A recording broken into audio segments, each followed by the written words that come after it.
Yeah, hi. Yeah, I actually did in-person Siege 2 years ago. Yeah, my name is Shawn Alexander Allen. Actually, 2 years ago, I was looking up into moving down to Atlanta.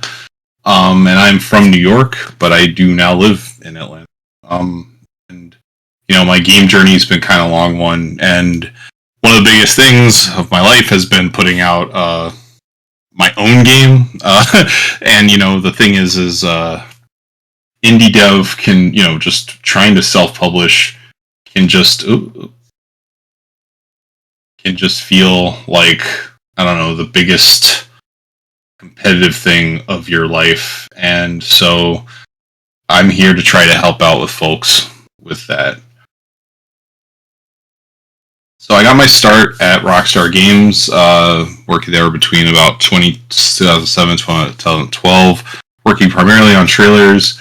I had been putting out just, a lot of games with a big company, and after working there for a while, I eventually went indie and and kind of dealing with kind of a little out of order. But after going indie, after about 3 years of being indie, I had to go back and get a full-time job.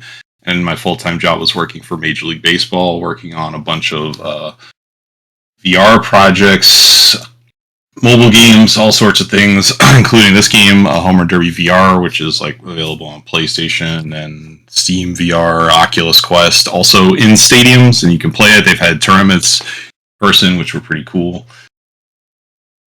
So then in between all that, so then 2 years ago, I released this game, Treachery Beatdown City, which I was still independent, and MLB did not mind me working on my own project. But I also launched it into the pandemic. It was March 31st of 2020, and so I was working at MLB as my day job. I was organizing an expo that I was helping run, raising a 6-month-old kid, and still had to launch this game. And needless to say, after about a decade of launching everyone else's games, I was finally launching my own. And I really learned a lot then. I learned a lot basically about what I did not know. And so this talk is basically very close to me because I do a lot of mentoring. I do a lot of talking to people about what it's like to put out your own game. And I've had a lot of people give me a lot of advice over the years, and I realized that no matter what, the advice just did not matter. One of the things that I do these days is I've been mentoring a lot of folks. Actually, let's go to this one. Actually, 2 of these games just came out. Onsen Master and Validate just came out in the last month or so. And She Dreams Elsewhere is coming out whenever it's coming out. Talking with these folks has been great. The interesting thing is Onsen Master came out with a publisher, whereas Validate did not. Onsen Master came out on a bunch of platforms, and Validate came out on Steam and Xbox, and is coming out on Switch soon. She Dreams Elsewhere is slated to come out basically everywhere, which is part of why it's taking forever, I think. And it's not going to be published by anybody except for the studio, but they do have external funding from Kowloon Knights. I also have, after launching my own game, I decided to help out with a little bit of publishing, which was kind of taking a little bit of the self-publishing route, but to help someone else with this game called Don't Give Up. It was already out on PC. I saw a lot of potential in it, so I really wanted to help it get on Switch, and I was trying to help with, because I had put my game out on the Switch, I already knew kind of how to get on the Switch, and I thought it'd be interesting to kind of lend my talents to help, and my Rolodex to someone else to help them get out. We got a nice tweet from Nintendo with their Indie World Twitter account. The video got seen over 17,000 times. But at the end of the day, I don't think I had the bandwidth to really help out enough with it. So that's like another one of those like lessons to think about. I don't think I did a great job, but did I do a better job than the dev would have done? Because the dev is focusing on his next game. So that was basically the reason why I wanted to help out with this. So self-publishing is kind of interesting, and I think there's many legs of self-publishing, but I think the 3 sides of self-publishing that I want to talk about are the technical, like, actually getting your game out onto platforms, the marketing side, which is definitely a part of your launch and definitely a part of self-publishing and continuing to self-publish in the future. And then there's this weird kind of in between that's dealing with emails, dealing with people, dealing with all sorts of things that can also weigh on you and are also very important for, launching your game out into the world, especially if you don't have a publisher. So something I like to think about is the zeal of publishing. It's very much like being a game maker. You need to have self-restraint, but oftentimes there's feature creep and you just underestimate how much time you're going to need for a task.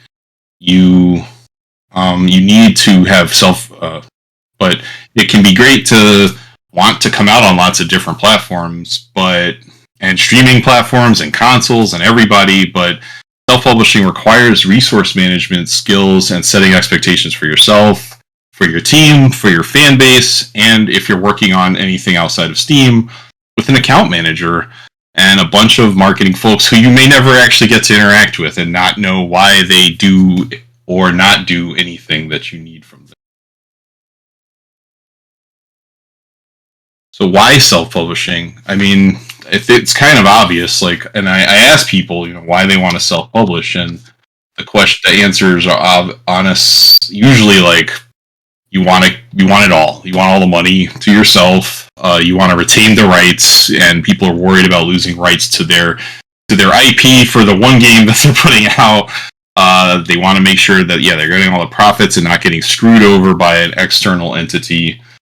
And the thing is you with all of that, you also gain all the responsibility of making sure that the game, when it comes out, is doing what you need it to do. Outline of this talk, we're going to talk about, your game, the importance of what your game is, funding, development, because you need money to put something out eventually. The realities there. Platforms, where did your game go? Porting to said platforms. Certification and QA, which is getting it out on those platforms and trying to get it out as bug-free as possible. Localization, which is if you want to port to platforms and get it out to the world and not just to the US.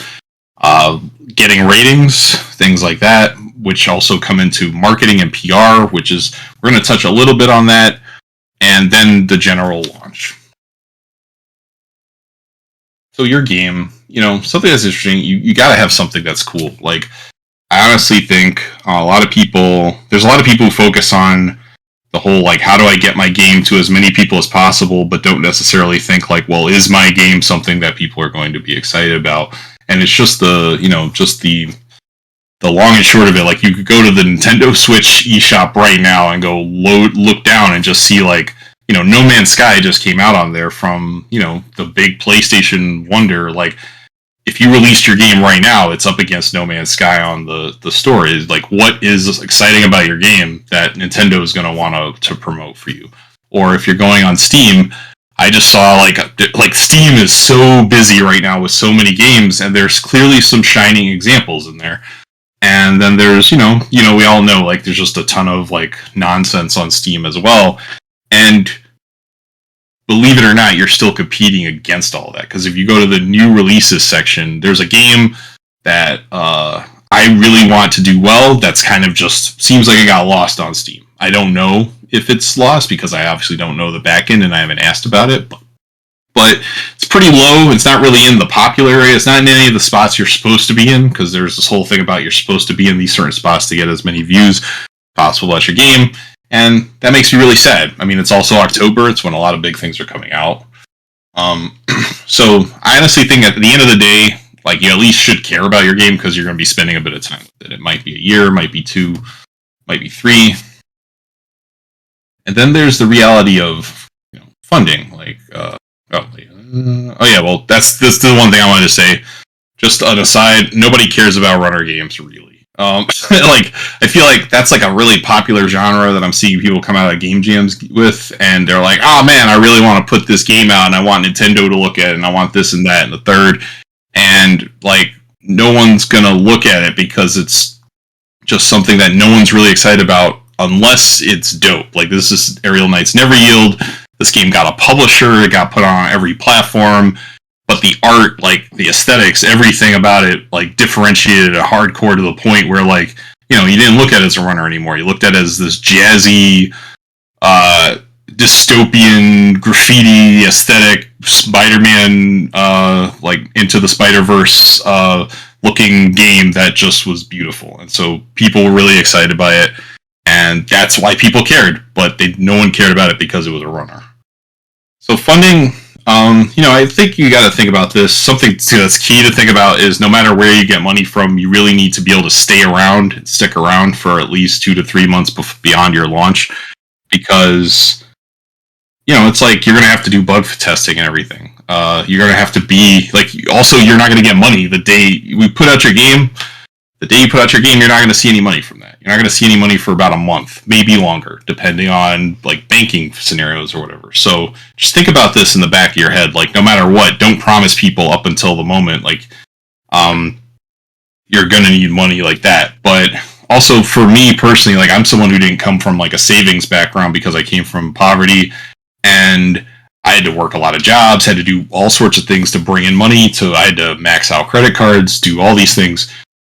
Generally, you're going to need money to pay people, unless somehow everybody on your team can work for nothing, which means you still have some sort of safety net that's paying for you to, like, live, eat, exist on this planet, have a computer, have electricity, right? Something has to be paying for that. People talk about not paying themselves, but, like, having no debt and being able to live in a place and eat there's still money that goes into that. So, I think, you know, and you can also do it in your spare time. Like, when I ran out of funding, I had to go back and get my day job at MLB, and thankfully they didn't have a problem with that. Something that's important to think about is crowdfunding, and this is actually very important towards your launch as well. I just want to talk about it quickly, but I did Kickstarter. You know, crowdfunding is great in that it can get you money, but it can also take 4 to 6 months of your life away just trying to market your project to get it out there. And I needed the money. I 100% needed it. It was like a last-ditch effort. I wouldn't recommend doing it at a last-ditch effort, but also it could be a good early or mid reminder of whether or not your game's something people are going to want, that you want to actually finish, right? Like, if you start a game, you go to crowdfunding, and you really just, for some reason, can't hit it, that might not be, or that could also be a path to finding alternative funding or something. Like, there's fighting games that I've seen that have been picked up by publishers because of crowdfunding. So, you know, this is a way towards launch. One thing that can mess you up with launch, though, is what you promise for your launch. I still haven't personally delivered physical goods. Other campaigns have delivered physical goods and run out of money for development. So, you know, there's a lot to think about with crowdfunding there. I will also just say, don't promise your game for anywhere besides PC. That's one of those, like, launch scenarios that you do not want to be dealing with. It can affect basically everything of your life. Like, I said I would do Mac and Linux, and the game runs on my game. Treachery Beatdown City runs on Linux via emulator on Steam Deck, but we haven't gotten it, like, natively running on Linux yet. Also, Mac, they pushed us to push our Unity version, and so the Unity version that we had to push it to, because we're putting it on other consoles, we have to actually wait till those consoles come out until the Mac version, because we don't want to do all the work that it would take to put out the Mac version by itself, because Mac often is not a leading OS for games on a desktop computer. Getting Steam keys is easy on the PC. Getting PlayStation, Switch, Xbox keys, not as easy, which requires negotiations, which puts you kind of at the whim of the platforms. There's a whole talk, but there's a lot of talks that have happened at GDC about this. Also, a lot of projects say, oh, we only need like $2,000 or $5,000 and 2 more months of development time in order to put it out. But I would say you want to think about 3 to 6 months at least per platform, and whatever cost that entails, like people's time, money, whatever. So even if you're planning on other platforms in the back of your head, bake that into your costs. But also, for crowdfunding, you can't often ask for the right amount of money, so it's tricky. Thinking about, like, I gotta launch this game on this money can be very difficult. I did not launch the game on the Kickstarter money. Like, we had to go back to work, do all sorts of things. Also, something to think about, partnership versus publishing. You can get this will affect your launch also, because if you say, I'm going to work with Xbox on some sort of partnership for some development thing that they're going on, and they're going to give you some money, and then the agreement is SimShip with the Xbox, then you have to make sure that the Xbox is working as well as every other platform that you're doing. Because if you don't, then you're in breach of that, and they might want their money back, or it's just bad business. There's also stuff like system launch, like Stadia was a thing that people were getting money from for partnerships for console, like a streaming console launch, and some people got that money ahead of time, and they no longer have to worry about the public Stadia port. But if Stadia was sticking around, then they might be. I actually did something with PlayStation Mobile where we were working. PlayStation Mobile went under. We kept the initial money, but we actually lost a bit of the money we were supposed to get because we were unable to ship on PlayStation Mobile, which hurt our crowdfunding amount. Like, it was a lot of things that, just trying to get the game out. You need money to do this, and there's a lot of different ways to do it. So then thinking about this is like platforms, right? PC is generally a no-brainer unless your game is mobile only. But what if also, again, like, what if your game isn't PC friendly? Like, you can look up what genres do well on PC, and your game may not be on it. So console might then become your focus. Treachery Beatdown City's focus was the Switch. Like, the PC, we just knew that by the time we were coming out, that the type of game that we were working on, just that PC wasn't the lead there. As time goes on, we've actually been able to, kind of balance sales here and there based on being on Steam, being on a lot of different places, and we were able to get a buyout on PC via Amazon. But again, like, it's all about where your game is and where you think it should be. And I'll go into how Switch and PC launching on there was about a gift and a curse. Yeah. More platforms don't mean your game will do better, especially if you're under-equipped to deliver, support, or otherwise help these extra platforms that you're working on. When you're thinking about this, you need to look at, where do you want to release at launch? Launch specifically, the first launch, basically. What makes the most sense for your game? Is your game more console suited? And then you have to then look at, if you're pitching to different consoles, are some people at one console more hyped than others, right? Are there any funds that are associated with launching on a console, like a new console versus a current console? Like, launching on PlayStation 5, a lot of people were able to get visibility, and I'm sure they were able to get some sort of porting funding or some sort of launch funding that you wouldn't otherwise get 3 years into a platform's existence. Then you think about, after you launch, where do you release after? Because, again, it's all about prioritizing where you go. Being in multiple places makes you a business partner also, because if you, say, don't launch on PlayStation ever, you never have an option to be a part of, like, their PlayStation Plus thing. But if you release it, and let's say you release it, it's a dud, but like 3 years later, they're like, we need another PlayStation Plus thing. We really like the game. It didn't sell well. We can give you like 6 months of this for this amount of money. But if you were never there, you will never get that. Or in the future, there could be like, you've put all your games on our platform. We want to do a deal with you. That's like something important to think about. Also, physical copies thing. Like, we put our game on PlayStation and Switch. It's been 3 years. We're finally getting out on other platforms. There's a whole other reasons why, because we're actually adding a big update. But these are all the various places you can go. And there are tons of PC stores that are out there. You got to think about time versus costs. Are you going to do the port yourself, or are you going to get an external person to do it, or a team, which means time and resources, money. Like, it doesn't take your devs if you do it externally, but then you have to manage a porting partner. Porting partners are not all equal. You have to introduce them to your game. You have to explain how it works. You have to make sure that when you bring the game in, that it's not destroying the thing that you have. I heard somebody tell me that their PC version got destroyed by the porting company where they had to fix and revert a ton of stuff, which meant a whole lot of back and forth. The platforms are different. Steam is the ubiquitous one. It has a lot of issues. Its issues aren't necessarily better or worse than other places. They have lots of sales. If you can catch fire there, you can catch fire. Like, there's really nice opportunities there. If you don't catch fire, you will be buried. But that's basically anywhere.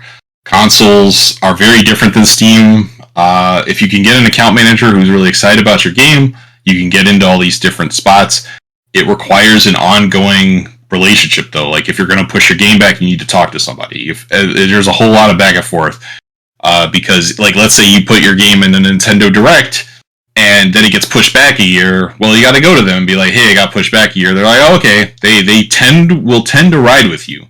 I've seen games like Swim Sanity is a great game to think about, where if you look at Swim Sanity, it's been in a lot of things. It was featured by a lot of different platform holders, and it got support when it came out. It was in, like the new section. It was in the featured sections. Like, you want to get in those featured sections, so you really need to. And that's when it comes down to your game being really cool, because you got to have a game that's cool to get people really interested in it, so that they want to support it going forward. Because if you go on a console and you don't catch fire, like, you're dead, maybe.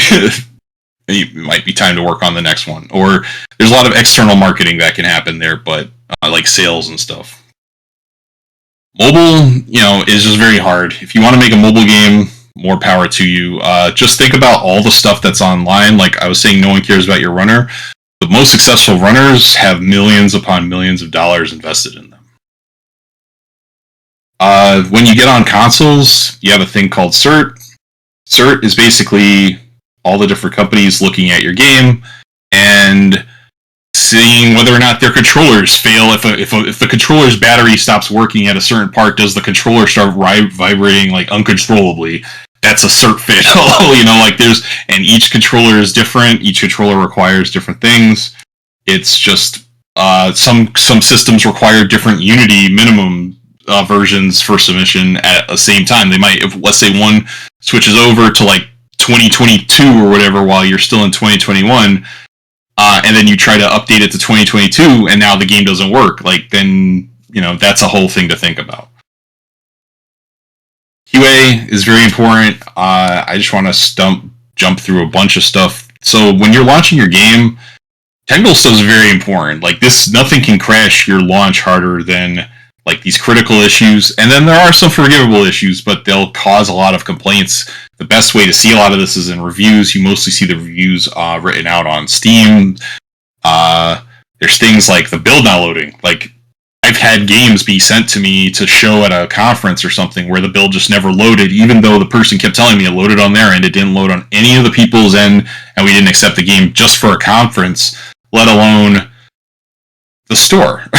If your game constantly crashes, if it soft locks, if the save data dies, like people hate losing their save data, and they might just never play your game ever again, leave a negative review and walk away, even if you fix everything. It's rough. Some things that people will forgive, maybe sound issues, cutting in and out, inconsistent frame rate, visual effects fidelity, like just being not on par with other things, poor collision. These are somewhat forgivable, but they cause an overall bad feeling for players, which again is not good for your launch. Localization is something to think about. My game, Treachery Beatdown City, has 12,000 words. Some are image files. So if I have to ever update them, I have to update those image files in PSD manually because of a decision I made 10 years ago, basically. So if you have anywhere that you can abstract your text, do it. Also, localization can be pretty expensive, even though it's only 14 cents, 15 cents a word a lot of times. That can be $10,000, right? Like, very easily. So plan for localization as early as possible, especially if your game is going to be text-heavy. That's also important if you're going worldwide, launching worldwide. Also, if you're trying to launch worldwide and you don't have your game localized, people don't want it. Like, they don't care. If you're trying to go on Nintendo France and your game's not in French, then they might not want to. They'll just put it on the store and just not care. Like, that's just the way it is. And why should they, right? Like, it's not localized for their area. Something that I've been asked by several people is like, how do you get your ratings? And ratings are free. Digital ratings are free. You got to go to IARC. Even Japanese ratings are now free. You don't have to have a Japanese address anymore. But if your game is T or higher in New Zealand, you got to pay like $2,000. So I just didn't, and I didn't submit it to New Zealand, which is a weird issue to have. But I could do it now, but I couldn't do it when I was launching. I had to pick whether or not I wanted to do it. If you need physical ratings for any reason, that means you're making a physical copy of the game, and whoever is making the physical copy of the game, you're probably working with a company, so they should be fitting the bill. So don't worry about that. But like, I had somebody I knew who almost paid $16,000 for a rating, and I had to be like, no, you need to go over here. And so it can be tricky. It's like these, you get these on console backends also. That's important to know. So PR and marketing is quick. You need all these things: trailer, screenshots, key art, capsule art, thumbnail art. These are things you should plan for. Lots of different stores have lots of different places, lots of different sizes, lots of different everything for all of these things. Something to think about: do not put a date anywhere unless you're most likely going to hit it, because I have a ton of postcards sitting around in my office that all have 2019 for the game coming out, and it didn't come out until 2020, and they're basically all just, I ordered a ton for PAX East, they weren't used, and they're garbage. But I don't feel good just throwing out a ton of cardboard. There's a really good talk promoting your game with your wallet and sanity intact that you can look up on YouTube. Think about marketing and storefronts. That's really important. Again, platforms. The more platforms you have, the more sizes you need. For trailers, definitely look up this guy, like when on the recording. I'll hopefully put the link in the description. And Steam focused marketing. Console focused marketing is hard. This is a good slide just to keep for the future. Definitely for launch, you need to give yourself 1 to 2 months between passing certain shipping. Don't just march to launch. Like, don't be like, oh, I got through cert, let me launch next week. Because in order for anyone to support you, you need some time. You need to give them some time. You need to be able to say, hey, I'm through cert. I would like to launch in a month or two. How do I do that? And then people can say, oh, well, we can do this and we can do that. But if you say, hey, I'm through cert, I want to launch tomorrow, they're like, well, more power to you, but there's nothing we can do. On launch day, you need to be around because there's going to be all sorts of fires and all sorts of other things that you need to take care of. You can't just take a vacation at that point. Like I said, you need like 2 to 3 months. But after a few weeks, try to find somebody who can help you, who can replace you if you're in charge of a project. And you're going to need to be doing big bug fixes. That's very important. That's going to be a lot. I had a big bug problem with a post-launch patch that Nintendo didn't catch, where if the game was on a different storage part of the Switch than the patch, the game hung after you passing the first map. It affected some post-launch reviews that even happened. It caused a lot of things, and we got it fixed really quickly, but it still affected us. And if we hadn't been around, if we'd taken, and the programmer actually was dealing with moving at the time, so it caused a big problem. So maybe don't move immediately after launching your game. And here are just some quick resources. There was a talk at GDC last year about solo development, which Neil from Aerial Knights Never Yield gave a talk. And you don't need an effing publisher, which is given by Devolver at GDC one year. So these are good just to grab. Thank you. And if you have any questions, you could always hit me up on Twitter, Shawn AA. Excellent stuff, Shawn. Yeah, we had some questions, but we'll hold off on them. Will you be at Siege tomorrow? I got to think about it. You're in Atlanta now, right? Not New York. Yeah, I'm in Atlanta, yeah. All right, well, speakers get in free, so it's in Doraville. Yeah. I'm thinking about it. It's just, I got to see what's going on here. Sure. All right. And we should talk about doing a more extended version of this in the future. One of the questions that came up was on what costs should you associate with launch. And that by itself could be a 30-minute presentation. Yeah. So let's look at expanding it out. All right. Well, thank you very much, Shawn. We'll take you on into the general chat, folks. You can meet him in our Discord Voice General channel. And we'll go on to Puzzles by Joe. Thank you again, Shawn. Thank you.